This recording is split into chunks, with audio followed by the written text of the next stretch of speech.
औरत दे दर्द नूं, औरत दी पीड़ा नूं सिर्फ एक औरत समझ सकदी है जां ओ समझ सकदा है जिस दे अंदर संवेदना है।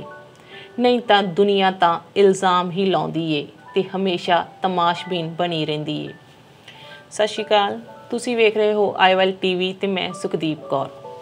प्रोग्राम सज्जरे बोल लैके एक बार फिर तुहाडे रूबरू हो रहे हैं।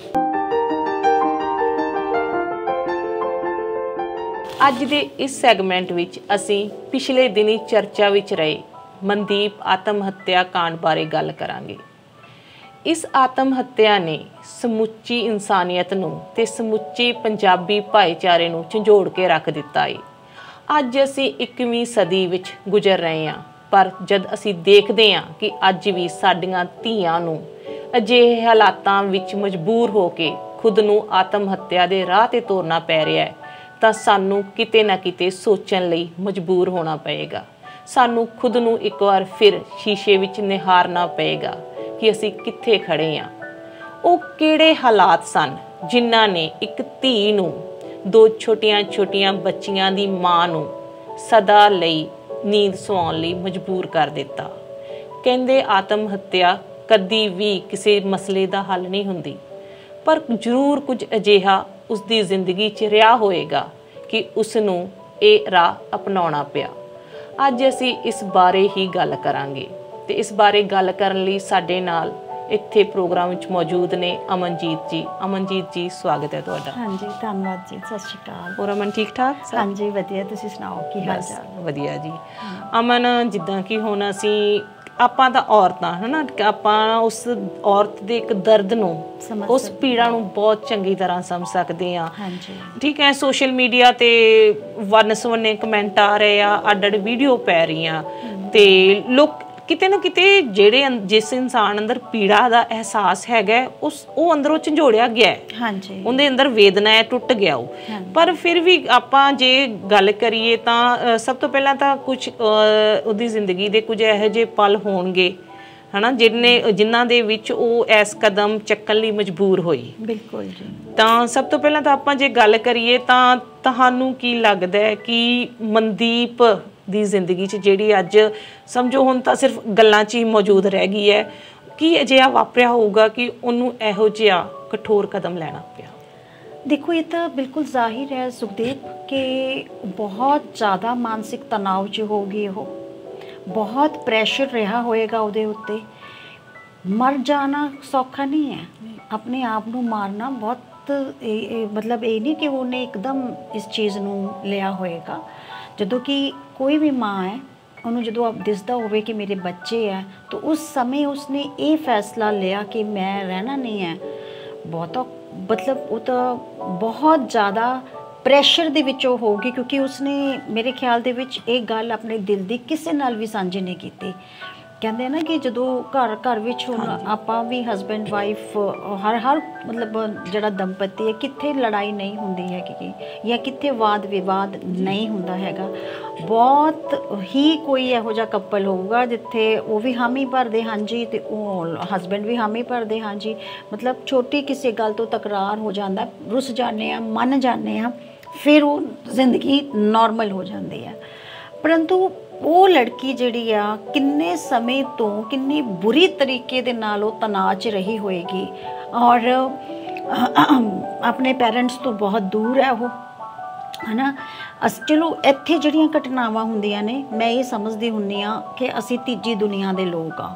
ਹਾਲੇ ਸਾਡਾ ਸਮਾਜ ਉਸ ਸੱਭਿਆ ਦੇ ਵਿੱਚ ਨਹੀਂ, ਸੱਭਿਆ ਸਮਾਜ ਦੀ ਉਸ ਲੜੀ ਦੇ ਵਿੱਚ ਹਾਲੇ ਨਹੀਂ ਪਹੁੰਚ ਰਿਹਾ ਜਿੰਨੀਆਂ ਜਿਹੋ ਜਿਹੀਆਂ ਘਟਨਾਵਾਂ ਆਪਾਂ ਹਰ ਰੋਜ਼ ਆਪਣੇ ਆਸੇ ਪਾਸੇ ਦੇਖਦੇ ਹਾਂ। ਲੇਕਿਨ ਉਹ ਤਾਂ ਪਹਿਲੀ ਦੁਨੀਆ ਦਾ ਮੁਲਕ ਹੈ USA, ਥਾਣੇਦਾਰ ਹੈ ਸਾਰੀ ਦੁਨੀਆ ਦਾ, ਜਿੱਥੇ ਉਹ ਚੀਜ਼ ਉਹ ਘਟਨਾ ਵਾਪਰੀ ਔਰ ਉਹਦਾ ਹਸਬੈਂਡ ਜੋ ਵੀਡੀਓ ਦਿਖਾਈ ਗਈ, ਹਾਲਾਂਕਿ ਉਹਦੇ ਵਿੱਚ ਇਹ ਪ੍ਰਚਾਰ ਵੀ ਕੀਤਾ ਗਿਆ ਕਿ 5 ਸਾਲ ਪੁਰਾਣੀ ਵੀਡੀਓ ਸੀਗੀ। ਉਹਨੇ ਲੜਕੀ ਨੇ ਕੇਸ ਵੀ ਕੀਤਾ, ਫਿਰ ਉਹ ਕੇਸ ਵਾਪਸ ਲੈ ਲਿਆ ਗਿਆ, ਪਰ ਉਹਦੇ ਪੈਰੈਂਟਸ ਨੇ ਉਹਨੂੰ ਕਿਹਾ ਕਿ ਤੂੰ ਨਾ ਵਾਪਸ ਲੈ। ਹੋ ਸਕਦਾ ਉਸਦੇ ਪੈਰੈਂਟਸ ਨਾਲ ਵੀ ਇਸ ਗੱਲ ਦੇ ਉੱਤੇ ਮਤਲਬ ਮਤਭੇਦ ਹੋ ਗਏ ਹੋਣ ਕਿ ਉਹਨਾਂ ਨੇ ਕਿਹਾ ਹੋਵੇ ਕਿ ਹੁਣ ਤੂੰ ਵਾਪਸ ਲੈ ਲਿਆ, ਫਿਰ ਅਸੀਂ ਤੇਰੀ ਹੈਲਪ ਨਹੀਂ ਕਰ ਸਕਾਂਗੇ। ਬਟ ਕਈ ਕਾਰਨ ਹੋ ਸਕਦੇ ਹੈਗੇ ਆ, ਕੋਈ ਇੱਕ ਕਾਰਨ ਨਹੀਂ ਹੈ। ਪਰ ਇੱਕ ਕਾਰਨ ਜਿਹੜਾ ਪ੍ਰਤੱਖ ਨਜ਼ਰ ਆ ਰਿਹਾ ਹੈਗਾ ਉਹ ਇਹੀ ਹੈ ਕਿ ਉਹ ਨਾਰਮਲ ਲਈ ਨਾਰਮਲ ਨਹੀਂ ਸੀਗੀ, ਬਹੁਤ ਜ਼ਿਆਦਾ ਪ੍ਰੈਸ਼ਰ ਦੇ ਵਿੱਚ ਸੀ, ਬਹੁਤ ਜ਼ਿਆਦਾ ਮਾਨਸਿਕ ਤਣਾਅ ਸੀ ਔਰ ਉਸ ਦਾ ਸੰਤੁਲਨ ਖਤਮ ਹੋ ਗਿਆ ਸੀ, ਸੰਤੁਲਨ ਵਿਗੜਿਆ ਹੋਇਆ ਸੀ, ਜਿਸ ਦੇ ਵਿਗੜੇ ਹੋਏ ਸੰਤੁਲਨ ਦੇ ਕਾਰਨ ਹੀ ਉਸਨੂੰ ਆਪਣੀਆਂ ਬੱਚੀਆਂ ਵੀ ਨਜ਼ਰ ਨਹੀਂ ਆਈਆਂ। ਜਦੋਂ ਕਿ ਮਰ ਜਾਣਾ ਮਸਲੇ ਦਾ ਹੱਲ ਨਹੀਂ ਹੈ। ਹੁਣ ਦੇਖੋ ਉਸ ਤੋਂ ਬਾਅਦ ਉਹ ਬੱਚੀਆਂ ਕੀ ਕਰਨਗੀਆਂ। ਉਹਦੇ ਹਸਬੈਂਡ ਦਾ ਵੀ ਮੇਬੀ ਹੋ ਸਕਦਾ ਹੈ ਅੱਜ ਦੀ ਜੋ ਉੱਥੋਂ ਦੀ ਸਿੱਖ ਕਮਿਊਨਿਟੀ ਹੈ ਜਾਂ ਉੱਥੋਂ ਦੇ ਪੰਜਾਬੀ ਭਾਈਚਾਰਾ ਹੈਗਾ ਰੌਲਾ ਪਾ ਰਿਹਾ ਹੈਗਾ, ਬਟ ਜਿਸ ਸਮੇਂ ਉਹ ਤਣਾਅ 'ਚ ਸੀ ਉਦੋਂ ਤਾਂ ਇਕੱਲੀ ਸੀਗੀ ਨਾ, ਉਹ ਸੰਘਰਸ਼, ਉਹ ਪੀਰੀਅਡ ਉਹ ਇਕੱਲੀ ਹੋਈ ਸਹਿ ਰਹੀ ਸੀਗੀ। ਉਸ ਟਾਈਮ ਉਹਦੇ ਨਾਲ ਕੋਈ ਗੱਲਬਾਤ ਨਹੀਂ ਹੋਈ ਉਸ ਦੇ ਟਾਈਮ, ਜਾਂ ਉਸਨੇ ਨਹੀਂ ਕੀਤੀ, ਜਾਂ ਉਸਨੂੰ ਜੇ ਉਹ ਮੈਂ ਇੱਕ ਵੀਡੀਓ ਦੀ ਦੇਖੀ ਹੈ ਜਿਸ ਦੇ ਵਿੱਚ ਉਹ ਇੱਕ ਜਿੱਥੇ ਉਹ ਰਹਿ ਰਹੀ ਸੀਗੀ ਤਾਂ ਉਹ ਬਜ਼ੁਰਗ ਜੀ ਲੇਡੀ ਹੈਗੀ, ਉਹ ਕਹਿੰਦੀ ਵੀ ਮਾਰਦਾ ਕੁੱਟਦਾ ਸੀਗਾ ਇਹਨੂੰ, ਤੇ ਵੀ ਅਸੀਂ ਬਹੁਤ ਸਮਝਾਉਂਦੇ ਸੀਗੇ, ਮੇਰੇ ਬੱਚਿਆਂ ਨੂੰ ਬਹੁਤ ਮੰਨਦੀ ਸੀਗੀ ਉਹ ਹੁਣ ਬੋਲ ਰਹੀ ਹੈ, ਉਹ ਹੁਣ ਕਹਿ ਰਹੀ ਹੈ ਹੈ ਨਾ, ਉਹ ਸਾਹਮਣੇ ਆਈ ਹੈ ਕੈਮਰੇ ਦੇ ਉੱਤੇ, ਉਹ ਆਂਟੀ ਸਾਹਮਣੇ ਆਈ ਹੈ। ਪਰ ਮੈਂ ਕਹਿੰਦੀ ਹਾਂ ਕਿ ਉਹ ਪਤਾ ਨਹੀਂ ਉਹਦੀ ਜ਼ਿੰਦਗੀ ਦੇ ਵਿੱਚ ਉਹ ਸੰਘਰਸ਼ ਕਦੋਂ ਤੋਂ ਸ਼ੁਰੂ ਹੋਇਆ ਸੀ, ਜਦੋਂ ਤੋਂ ਉਹਦੀ ਮੈਰਿਜ ਹੋਈ ਹੈ ਨਾ, ਬਾਕੀ ਬੈਕਗਰਾਊਂਡ ਤਾਂ ਆਪਾਂ ਨੂੰ ਨਹੀਂ ਪਤਾ, ਪਰ ਇੱਕ ਗੱਲ ਤਾਂ ਜ਼ਾਹਿਰ ਹੈ ਨਾ ਕਿ ਫਿਜ਼ੀਕਲੀ ਟਾਰਚਰ ਹੋਇਆ, ਮੈਂਟਲੀ ਟਾਰਚਰ ਉਹਦੇ ਨਾਲ ਹੋਇਆ, ਔਰ ਉਹਦਾ ਉਸ ਦੇ ਨਾਲ ਉਸਦਾ ਡਿਸੀਜ਼ਨ ਗਲਤ ਲੈ ਲਿਆ ਉਹਨੇ। ਉਹ ਇੰਨੀ ਨਾਰਮਲ ਨਹੀਂ ਹੈਗੀ ਜਿਸ ਦੇ ਵਿੱਚ ਉਹ ਡਿਸੀਜ਼ਨ ਮਤਲਬ ਅੱਡ ਹੋ ਸਕਦੀ ਸੀ ਆਪਣੇ ਹਸਬੈਂਡ ਤੋਂ। ਉਹ ਇੰਡੀਪੈਂਡੈਂਟ ਸੀ, ਕਮਾ ਰਹੀ ਸੀਗੀ, ਉਹ ਆਪਣੀ ਬੱਚਿਆਂ ਨੂੰ ਲੈ ਕੇ ਪਾਸੇ ਹੋ ਸਕਦੀ ਸੀਗੀ। ਉਹਦਾ ਟਾਰਚਰ ਨਹੀਂ ਵੀ ਉਹਨੇ ਅੱਗੇ ਵਿਆਹ ਕਰਾਉਣਾ ਸੀ, ਉਹ ਵੈਸੇ ਵੀ ਇੰਡੀਪੈਂਡੈਂਟਲੀ ਆਪਣਾ ਕੰਮ ਕਰ ਰਹੀ ਸੀ, ਜੌਬ 'ਤੇ ਉਹ ਜਾਂਦੀ ਸੀਗੀ, ਜਿੰਨਾ ਮੈਂ ਵੀਡੀਓਜ਼ ਦੇਖੀਆਂ ਹੈਗੀਆਂ। ਫਿਰ ਐਸਾ ਕੀ ਵਜ੍ਹਾ ਰਹੀ, ਕਿਉਂ ਇੰਨੀ ਇਮੋਸ਼ਨਲੀ ਵੀਕ ਹੋ ਕੇ ਉਹਨੇ ਇਹ ਡਿਸੀਜ਼ਨ ਲਿਆ? ਮੈਨੂੰ ਤਾਂ ਉਹਦਾ ਇੱਕੋ ਹੀ ਸੁਖਦੀਪ ਜੀ ਕਾਰਨ ਨਜ਼ਰ ਆ ਰਿਹਾ ਹੈਗਾ ਕਿ ਉਹ ਬਹੁਤ ਜ਼ਿਆਦਾ ਮਾਨਸਿਕ ਤਣਾਅ 'ਚ ਸੀ, ਅਤੇ ਇੰਨਾ ਗੁੱਸਾ ਉਹਦੇ 'ਤੇ ਹਾਵੀ ਹੋ ਗਿਆ ਸੀਗਾ ਕਿ ਉਹ ਸਾਰੇ ਮਤਲਬ ਜਿਸ ਤਰ੍ਹਾਂ ਉਹਦੀ ਵੀਡੀਓ ਆਉਂਦੀ, ਰੋ ਕੇ ਆਪਣੀ ਵੀਡੀਓ ਬਣਾ ਰਹੀ ਹੈ ਵੀ ਮੈਂ ਪਰਮਾਤਮਾ 'ਤੇ ਛੱਡਿਆ ਹੈ, ਮੈਂ ਆਪਣੀਆਂ ਬੇਟੀਆਂ ਨੂੰ ਵੀ ਛੱਡ ਕੇ ਜਾ ਰਹੀ ਹਾਂ। ਉਸ ਟਾਈਮ ਵੀ ਉਸਨੇ ਇਹ ਨਹੀਂ ਮਤਲਬ ਉਹਦੇ ਸਮਝ 'ਚ ਨਹੀਂ ਆਇਆ ਕਿ ਮੈਂ ਫਟਾਫਟ ਗੱਲ ਕਰਾਂ ਕਿਸੇ ਨਾਲ, ਹੈ ਨਾ। ਜੇ ਹੁਣ ਆਪਣੇ ਘਰ 'ਚ ਕੋਈ ਗੱਲ ਹੋ ਜਾਂਦੀ ਆ ਤਾਂ ਆਪਾਂ ਕਾਲਜ ਆਉਂਦੇ ਹਾਂ, ਆਪਾਂ ਇੱਕ ਦੂਜੇ ਨਾਲ ਡਿਸਕਸ ਕਰ ਲੈਂਦੇ ਹਾਂ, ਅਤੇ ਆਪਣਾ ਹੌਲਾ ਹੋ ਜਾਂਦਾ, ਮਨ ਹੌਲਾ ਹੋ ਜਾਂਦਾ ਹੈਗਾ।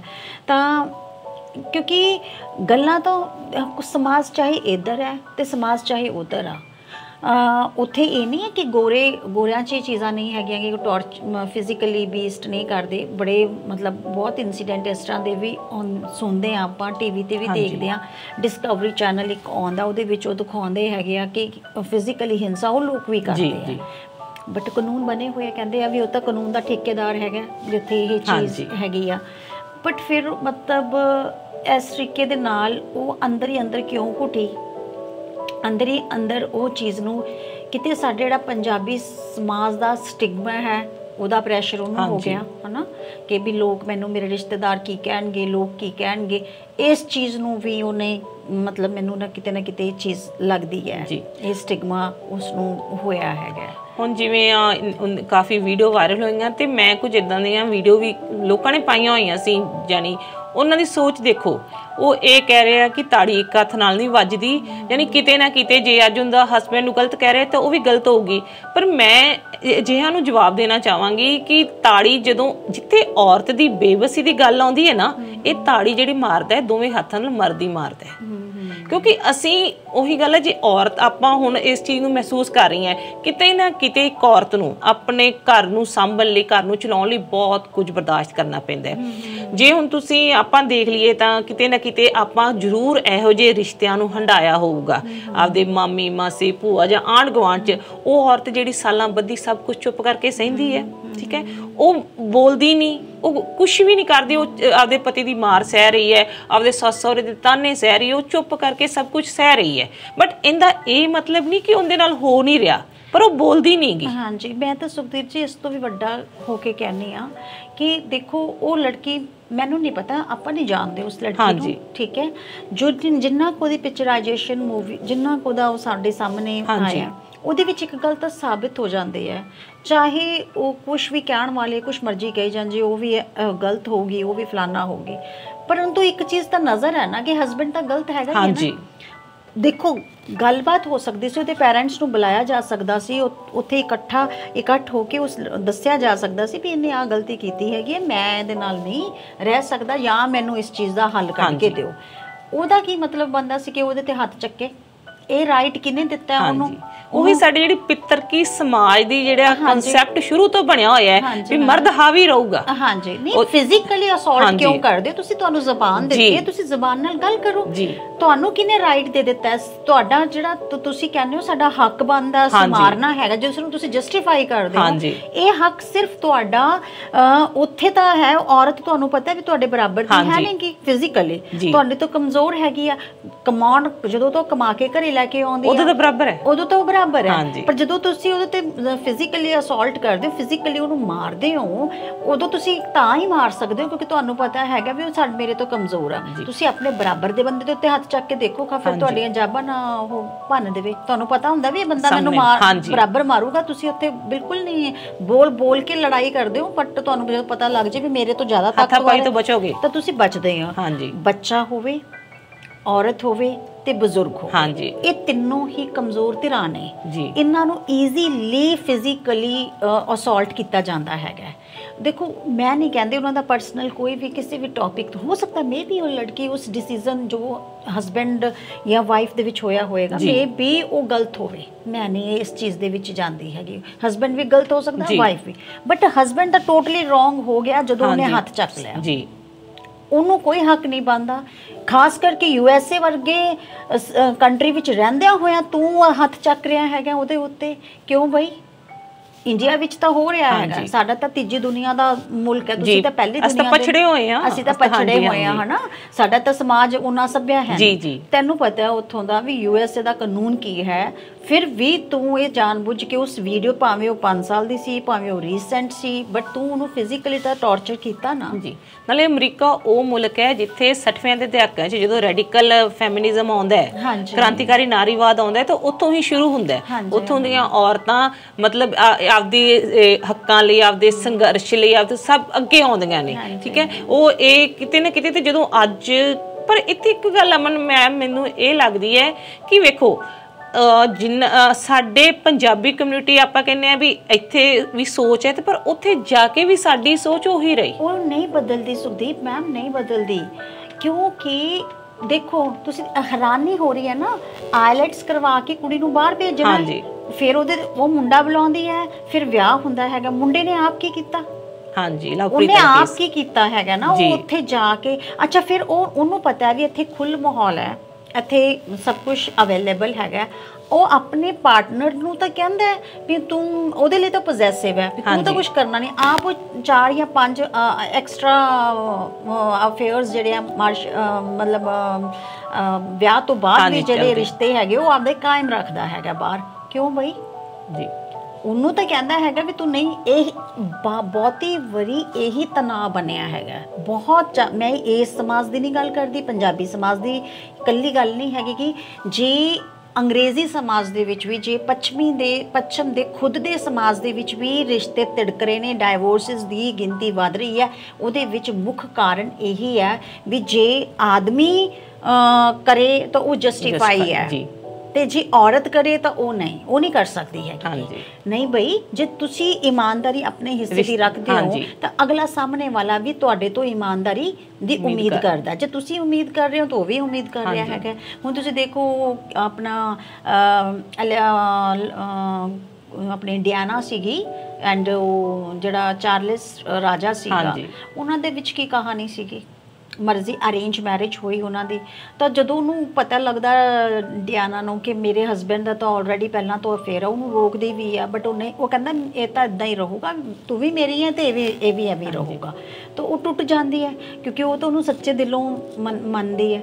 ਤਾਂ ਜਦੋਂ ਤੁਸੀਂ ਇਸ ਚੀਜ਼ ਨੂੰ ਦੇਖੋ, ਕਿਉਂਕਿ ਔਰਤ ਸਭ ਕੁਝ ਬਰਦਾਸ਼ਤ ਕਰ ਸਕਦੀ ਹੈ, ਬਟ ਉਹ ਆਪਣੇ ਹਸਬੈਂਡ ਨੂੰ ਨਹੀਂ ਸ਼ੇਅਰ ਕਰ ਸਕਦੀ ਹੈਗੀ। ਉੱਥੇ ਫਿਰ ਦੇਖ ਲਓ ਕਿ ਉਹਦੀ ਜਰਨੀ, ਹਾਲਾਂਕਿ ਉਹਨੇ ਵੀ ਰੋਂਗ ਚੀਜ਼ ਅਡੋਪਟ ਕੀਤੀ, ਉਹਨੇ ਸਹੀ ਚੀਜ਼ ਨਹੀਂ ਅਡੋਪਟ ਕੀਤੀ ਹੈਗੀ। ਉਹ ਡਰਾਈਵਰ ਐਂਡ ਉਹਦੇ ਜਿਹੜੇ ਆਪਣੇ ਸਰਵੈਂਟ ਸੀਗੇ, ਉਹਨੂੰ ਇਰੀਟੇਟ ਕਰਨ ਵਾਸਤੇ ਉਹਨੂੰ, ਹੈ ਨਾ। ਦੇਖੋ ਫਿਰ ਉਸ ਤੋਂ ਬਾਅਦ ਉਹਦਾ ਕੀ ਹਾਲ ਹੋਇਆ। मतलब मैं इस चीज़ ਨੂੰ ਜਸਟੀਫਾਈ ਨਹੀਂ ਕਰਦੀ, ਮੈਂ ਇੱਕ ਹੀ ਚੀਜ਼ ਕਹਿ ਰਹੀ ਹਾਂ, ਸਾਡੀ ਸਮੱਸਿਆ ਦਾ ਇਹ ਮੂਲ ਫੈਕਟਰ ਇਹੀ ਹੈ ਵੀ ਜੇ ਮਰਦ ਵਫਾਦਾਰੀ ਚਾਹੁੰਦਾ ਤਾਂ ਔਰਤ ਵੀ ਵਫਾਦਾਰੀ ਚਾਹੁੰਦੀ ਹੈ। ਤੇ ਅਮਨ ਇਹਦੇ ਨਾਲ ਨਾਲ ਮੈਨੂੰ ਲੱਗਦਾ ਇੱਕ ਮੁੱਦਾ ਜਿੱਦਾਂ ਉਹਨਾਂ ਦੀਆਂ 2 ਧੀਆਂ ਸੀ ਇਹ ਵੀ ਬਾਹਰ ਆ ਰਿਹਾ ਕਿ ਕਿਤੇ ਨਾ ਕਿਤੇ ਉਹੀ ਗੱਲ ਫਿਰ ਵੀ ਕੁੱਲ ਦਾ ਦੀਪਕ ਰਾਜਾ ਬੇਟਾ ਇਹ ਤਾਂ ਹੁਣ ਚਾਹੀਦਾ ਹੀ ਹੈ ਵੀ ਇਹ ਤਾਂ ਜਿਵੇਂ ਉਹਨਾਂ ਨੂੰ ਲੱਗਦਾ ਵੀ ਇਹ ਹੁਣ ਇੱਕ ਗੱਲ ਹੈ ਕਿ ਕਿੰਨਿਆਂ ਨੂੰ ਜਿਹੜਾ ਅਸੀਂ ਕਹਿੰਦੇ ਅਸੀਂ ਆਪਦਾ ਅੱਗੇ ਨਾਂ ਰੌਸ਼ਨ ਕਰਨਾ ਹੈ, ਸਾਡਾ ਨਾਂ ਮਰਦ ਦੀ ਇਹੀ ਸੋਚ ਹੁੰਦੀ ਹੈ ਵੀ ਉਹਦਾ ਨਾਂ ਅੱਗੇ ਅਗਲੀਆਂ ਪੀੜ੍ਹੀਆਂ ਤੱਕ ਲਿਆ ਜਾਵੇ, ਤਾਂ ਕਿੰਨੇ ਹੋਣਗੇ ਜਿਨ੍ਹਾਂ ਨੂੰ ਯਾਦ ਹੈ ਆਪਣੇ 'ਚੋਂ ਕਿੰਨਿਆਂ ਨੂੰ ਆਪਦੀ ਉਸ ਤੋਂ ਪਿਛਲੀ ਪੀੜ੍ਹੀ ਦਾਦਿਆਂ ਤਾਂ ਜਾਂ ਉਸ ਤੋਂ ਬਾਅਦ ਨਹੀਂ ਯਾਦ ਰਹਿੰਦਾ ਹੈ ਨਾ। ਤਾਂ ਕਿਤੇ ਨਾ ਕਿਤੇ ਇਹ ਸੋਚ ਜਿਹੜੀ ਸਾਡੀ ਅਸੀਂ ਲੈ ਕੇ ਚੱਲਦੇ ਹਾਂ ਵੀ ਮੁੰਡਾ ਚਾਹੀਦਾ ਜੀ, ਅਸੀਂ ਇੱਥੇ ਵੀ ਇਹੀ ਸੋਚ ਲੈ ਕੇ ਚੱਲਦੇ ਹਾਂ ਤੇ ਉਸ ਤੋਂ ਬਾਅਦ ਅਸੀਂ ਜਦੋਂ ਵੈਸਟਰਨ ਕੰਟਰੀਜ਼ ਜਿੱਥੇ ਕਿ ਬਹੁਤ ਉੱਥੇ ਫਰਕ ਹੀ ਨਹੀਂ ਹੈਗਾ, ਮੁੰਡੇ ਕੁੜੀਆਂ 'ਚ ਕੋਈ ਫਰਕ ਨਹੀਂ, ਉਹਨਾਂ ਦੇ ਜਿਹੜੇ ਕਾਨੂੰਨ ਨੇ ਹਰ ਜਗ੍ਹਾ ਤੇ ਬਰਾਬਰੀ ਹੈ, ਪਰ ਜਿਹੜੀ ਸਾਡੀ ਜਿਹੜੀ ਅਸੀਂ ਸੋ ਕਾਲਡ ਸਾਡੀ ਸੋਚ ਹੈ ਕੱਟੜਵਾਦ ਦੀ, ਅਸੀਂ ਉਹ ਉੱਥੇ ਵੀ ਨਹੀਂ ਛੱਡਦੇ।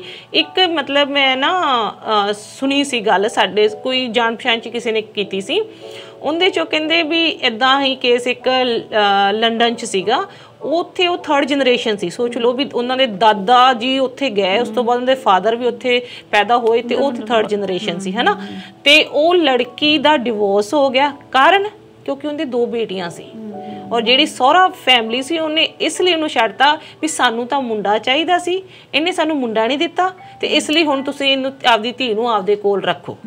ਯਾਨੀ ਅਸੀਂ ਸੱਭਿਅਕ ਹੋਣ ਦੇ ਬਾਵਜੂਦ, ਐਜੂਕੇਟ ਹੋਣ ਦੇ ਬਾਵਜੂਦ ਅਸੀਂ ਇਹਨਾਂ ਚੀਜ਼ਾਂ ਚੋਂ ਨਹੀਂ ਨਿਕਲ ਸਕੇ। ਔਰ ਜਦੋਂ ਵੀ ਭਰੂਣ ਹੱਤਿਆ ਦੀ ਅਸੀਂ ਗੱਲ ਕਰਦੇ ਹਾਂ, ਤੁਸੀਂ ਕਿਸੇ ਤੋਂ ਪੁੱਛ ਲਓ ਤਾਂ ਕਾਰਨ ਕਹਿਣਗੇ ਅਨਪੜ੍ਹਤਾ ਜੀ, ਇਹ ਪਿੰਡਾਂ ਦੇ ਲੋਕ ਕਰਦੇ ਆ, ਠੀਕ ਹੈ, ਇਹ ਛੋਟੇ ਕਸਬਿਆਂ 'ਚ ਹੁੰਦਾ ਹੈ, ਇਹ ਗਰੀਬ ਤਬਕਾ ਕਰਦਾ ਹੈ। ਤੇ ਪਰ ਜਦੋਂ ਇਹਦੀ ਸੱਚਾਈ ਗਰਾਊਂਡ ਲੈਵਲ ਤੇ ਸਾਹਮਣੇ ਆਉਂਦੀ ਹੈ ਤਾਂ ਸਾਨੂੰ ਪਤਾ ਲੱਗਦਾ ਕਿ ਮੈਟਰੋ ਸਿਟੀ ਦਿੱਲੀ, ਬੰਬੇ, ਚੰਡੀਗੜ੍ਹ, ਇਹਨਾਂ ਵਿੱਚ ਵੀ ਈਵਨ ਡਾਕਟਰ, IAS ਆਫਿਸਰ, ਵੱਡੇ ਵੱਡੇ ਹੋਰ ਜਿਹੜੇ ਅਹੁਦਿਆਂ ਤੇ ਲੱਗੇ ਹੋਏ ਇਨਸਾਨ ਹੈ ਉਹ ਵੀ ਇਹਨਾਂ ਚੀਜ਼ਾਂ 'ਚ ਸ਼ਾਮਿਲ ਹੁੰਦੇ ਆ। ਹਾਂਜੀ ਬਿਲਕੁਲ ਸੁਖਦੀਪ, ਇਹ ਮਨੂ ਸਮ੍ਰਿਤੀ ਸਮਾਜ ਦੀ ਜੀ ਬਹੁਤ ਵੱਡੀ ਸਰਾਫਿਆ ਹੋਇਆ ਹੀ ਇਹ ਸੋਚ, ਚਾਹੇ ਤੁਸੀਂ ਕੈਨੇਡਾ ਚਲੇ ਜਾਓ, ਚਾਹੇ ਤੁਸੀਂ ਅਮਰੀਕਾ ਚਲੇ ਜਾਓ, ਜੇ ਇਹ ਘਟਨਾ ਜਿਹੜੀ ਹੋਈ ਆ ਮਨਦੀਪ ਦੀ ਵੀ ਉਹਦੀਆਂ 2 ਹੀ ਬੇਟੀਆਂ ਸੀ ਤੇ ਉਹ ਬੇਟੇ ਦੀ ਇੱਛਾ ਰੱਖਦਾ ਸੀਗਾ, ਤੇ ਫਿਰ ਤਾਂ ਮਤਲਬ ਤੁਸੀਂ ਇਹ ਸਮਝੋ ਕਹਾਣੀ ਖਤਮ ਹੋ ਗਈ। ਫਿਰ ਤਾਂ ਤੁਸੀਂ ਵੀ ਇੱਥੇ ਤਾਂ ਮੈਂ ਕਹਿੰਦੀ ਹਾਂ ਗੁਰੂ ਗ੍ਰੰਥ ਸਾਹਿਬ ਵੀ ਫੇਲ ਹੋ ਗਿਆ, ਗੁਰੂ ਦਸੇ ਗੁਰੂ ਸਾਹਿਬਾਨ ਵੀ ਫੇਲ ਹੋ ਗਿਆ ਨਾ, ਜਦੋਂ ਗੁਰੂ ਨਾਨਕ ਦੇਵ ਜੀ ਕਹਿੰਦੇ ਨੇ ਕਿ ਸੋ ਕਿਉ ਮੰਦਾ ਆਖੀਏ ਜਿਤ ਜੰਮੇ ਰਾਜਾਨ। ਉਹ ਇੱਕ ਸਿਰਫ ਗੁਰੂ ਨਾਨਕ ਦੇਵ ਜੀ ਹੈ ਜਿਹੜੇ ਔਰਤ ਨੂੰ ਮਰਦ ਦੇ ਬਰਾਬਰ ਦਾ ਦਰਜਾ ਦਿੰਦੇ ਨੇ। ਉਹ ਕਹਿੰਦੇ ਨੇ ਕਿ ਜਿਸ ਰਾਜੇ ਨੂੰ ਉਹ ਜਨਮ ਦੇ ਸਕਦੀ ਹੈਗੀ ਉਸ ਨੂੰ ਤੁਸੀਂ ਬੁਰਾ ਕਿਵੇਂ ਕਹਿੰਦੇ ਹੋ।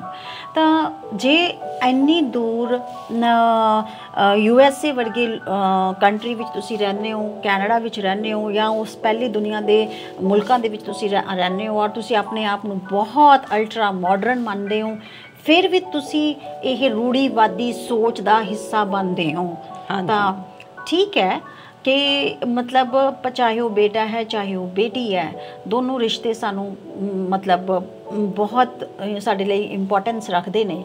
ਬਟ ਜੇ ਉਹ ਦੇਖੋ ਇਹਦੇ ਵਿੱਚ ਵੀ ਹੁਣ ਇਹ ਕਾਰਨ ਇੱਕ ਮੈਂ ਤੁਹਾਨੂੰ ਮਤਲਬ ਮੈਡੀਕਲ ਲਾਈਨ ਨੇ ਪ੍ਰੂਵ ਕਰਤਾ ਵੀ ਜੇ ਲੜਕੀ ਪੈਦਾ ਹੁੰਦੀ ਆ ਉਹਦਾ ਸੋ ਕਾਲਡ ਕਾਜ਼ ਜਿਹੜਾ ਹੈਗਾ ਉਹ ਆਦਮੀ ਆ, ਮਰਦ ਹੈ, ਔਰਤ ਨਹੀਂ ਹੈਗੀ ਜੀ।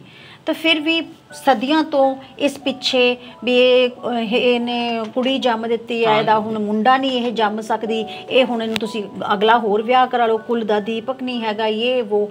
ਹਾਲਾਂਕਿ ਇਹ ਗੱਲ ਬਿਲਕੁਲ ਸਾਬਿਤ ਹੋ ਗਈ ਹੈ, ਜੇ ਕੁੜੀਆਂ ਨੇ ਇਹ ਗੱਲ ਪ੍ਰੂਵ ਕਰਤੀ ਹੈ ਕਿ ਮੁੰਡਿਆਂ ਦੇ ਬਰਾਬਰ ਹੋ ਕੇ ਉਹ ਅੱਜ ਕੰਮ ਕਰ ਰਹੀਆਂ ਨੇ, ਮੁੰਡਿਆਂ ਦੇ ਬਰਾਬਰ ਹੋ ਕੇ ਉਹ ਆਪਣੀ ਜਿਹੜੀ ਮੈਂਟਲ ਇੰਟੈਕਚੁਅਲ ਹੈਗਾ ਉਹਦੀ ਪ੍ਰਦਰਸ਼ਨੀ ਕਰ ਰਹੀਆਂ ਹੈਗੀਆਂ ਨੇ, ਬਹੁਤ ਵੱਡੇ ਵੱਡੇ ਅਹੁਦਿਆਂ ਦੇ ਉੱਤੇ ਹੈਗੀਆਂ ਨੇ, ਬਹੁਤ ਵੱਡਾ ਨਾਮ ਕਮਾ ਰਹੀਆਂ ਹੈਗੀਆਂ ਨੇ, ਫਿਰ ਵੀ ਇੱਛਾ ਮੁੰਡੇ ਦੀ ਕਿਉਂ ਕੀਤੀ ਜਾਂਦੀ ਹੈ।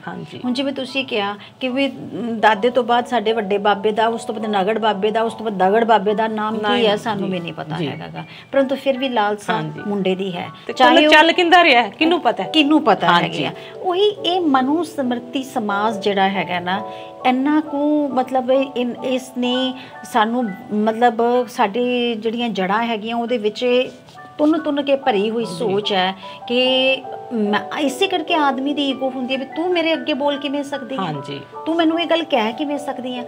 ਉਹ ਕੰਮ ਕਰਕੇ ਆਵੇ ਤੂੰ ਠੀਕ ਹੈ, ਤੈਨੂੰ ਪੈਸੇ ਕਮਾ ਕੇ ਲਿਆ ਕੇ ਦੇਵੇ ਠੀਕ ਹੈ, ਪਰ ਜਦ ਉਹਦੇ ਹੱਕ ਦੀ ਗੱਲ ਆਊਗੀ, ਜਦ ਉਹਦੇ ਹਕੂਕ ਦੀ ਗੱਲ ਆਊਗੀ, ਉਦੋਂ ਉਹ ਬੋਲ ਨਹੀਂ ਸਕਦੀ। ਤੇ ਅਮਨ ਮੈਡਮ ਕਿਤੇ ਨਾ ਕਿਤੇ ਹੱਕ ਵੀ ਨਾ ਮਰਦ ਨੂੰ ਭੀਖ ਚ ਦਿੱਤੇ ਜਾਂਦੇ ਮਰਦ ਵੱਲੋਂ ਵੀ ਮੈਂ ਤੈਨੂੰ ਇੱਥੇ ਜਾਣ ਦੀ ਪਰਮਿਸ਼ਨ ਦੇ ਰਿਹਾ, ਮੈਂ ਤੈਨੂੰ ਅਜਿਹਾ ਪਾਉਣ ਦੀ ਪਰਮਿਸ਼ਨ ਦੇ ਰਿਹਾ, ਤੂੰ ਇਹੋ ਜਿਹੇ ਮੌਕੇ ਤੇ ਇਹੋ ਜਿਹਾ ਬੋਲ।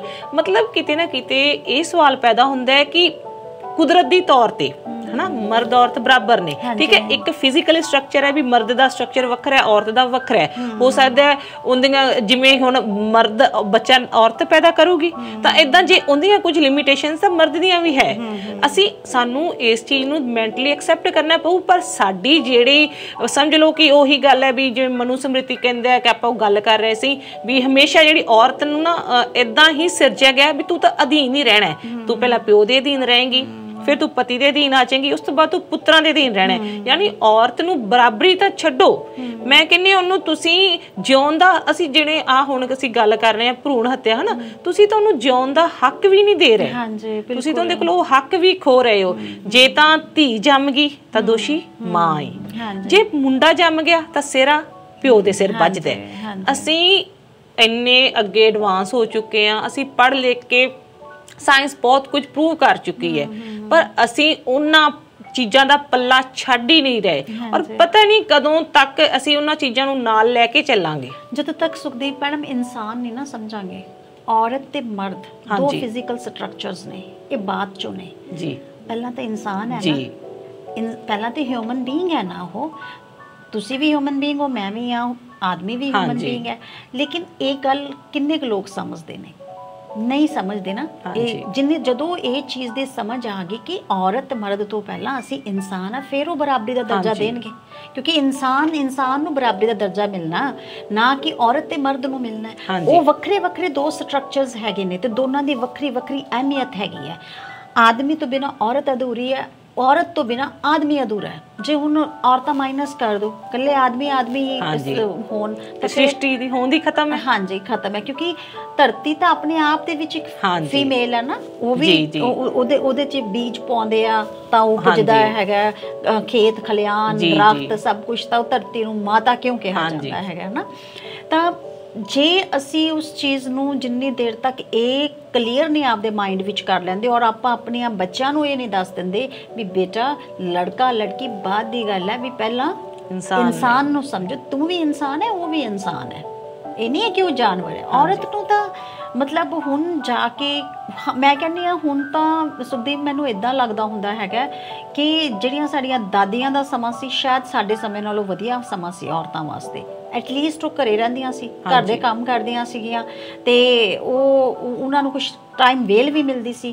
ਹੁਣ ਵਾਲੇ ਟਾਈਮ ਦੇ ਵਿੱਚ ਤਾਂ ਇਹ ਹੈ ਵੀ ਤੜਕੇ ਉੱਠਣਾ ਹੈ ਤੇ ਮਸ਼ੀਨਾਂ ਬਣ ਜਾਣੀਆਂ ਹੈਗੀਆਂ, ਇੰਨਾ ਪ੍ਰੈਸ਼ਰ ਘਰ ਦਾ ਵੀ ਹੈਗਾ, ਘਰ ਦਾ ਪਹਿਲਾਂ ਸਾਰਾ ਸੰਭਾਲ ਕੇ ਜਾਣਾ ਹੈਗਾ, ਫਿਰ ਉੱਥੇ ਆਫਿਸ ਦਾ ਪ੍ਰੈਸ਼ਰ ਉਹਨਾਂ ਨੇ ਸੰਭਾਲਣਾ, ਫਿਰ ਉਹਨਾਂ ਤੋਂ ਐਕਸਪੈਕਟ ਕੀਤਾ ਜਾਂਦਾ ਘਰੇ ਆ ਕੇ ਫਿਰ ਬੱਚੇ ਵੀ, ਘਰ ਵੀ, ਸਾਨੂੰ ਵੀ ਦੇਖੋ ਹਸਬੈਂਡ ਵੀ ਆਫਿਸ ਜਾਂਦਾ ਹੈ, ਵਾਈਫ ਵੀ ਆਫਿਸ ਜਾਂਦੀ ਹੈ, ਬਰਾਬਰ ਰਹੇ ਆ। ਜਦੋਂ ਹਸਬੈਂਡ ਆਉਂਦਾ ਹੈਗਾ, ਉਹ ਆਪਦਾ ਆਰਾਮ ਨਾਲ ਬੈਠਦਾ ਹੈਗਾ, ਵਾਈਫ ਫਟਾਫਟ ਆਪਣਾ ਰੱਖਦੀ ਹੈ ਪਰਸ ਦੁਪੱਟਾ ਤੇ ਫਟਾਫਟ ਰਸੋਈ 'ਚ ਜਾ ਕੇ ਫਟਾਫਟ ਚਾਹ ਦਾ ਕੱਪ ਬਣਾਉਂਦੇ ਆਪਦੇ ਵਾਸਤੇ ਵੀ, ਆਪਣੇ ਹਸਬੈਂਡ ਵਾਸਤੇ ਵੀ।